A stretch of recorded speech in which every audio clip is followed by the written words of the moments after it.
Dulu banjir hujatan hingga kena mental, Lisa Mariana sebut kini banyak netizen dukung, 98%. Selebgram Lisa Mariana masih menjadi sorotan publik. Sejak awal kemunculannya pada Maret 2025 lalu, Lisa Mariana selalu menjadi perbincangan. Lisa Mariana viral setelah membongkar dugaan perselingkuhan dengan mantan Gubernur Jawa Barat, Ridwan Kamil. Mantan model majalah dewasa itu mengaku memiliki hubungan spesial dengan Ridwan Kamil hingga menghasilkan satu anak. Sontak pengakuan Lisa tersebut memicu hujatan dari warganet. Ibu dua anak itu mengaku hingga kena mental lantaran banjir hujatan. Awal-awal sih syok. Cuman kesini-kesini enggak. Aku balasin aja jadi bercandaan, seloroh Lisa, Senin, 25 Agustus 2025. Meski begitu, dari awal kemunculannya hingga sekarang, Lisa tak pernah mematikan kolom komentar media sosialnya untuk menghindari cibiran netizen.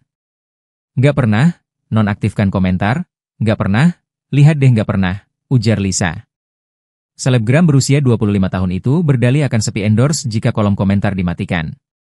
Hampir setengah tahun berlalu, Lisa mengaku tak lagi mempermasalahkan hujatan yang ia terima.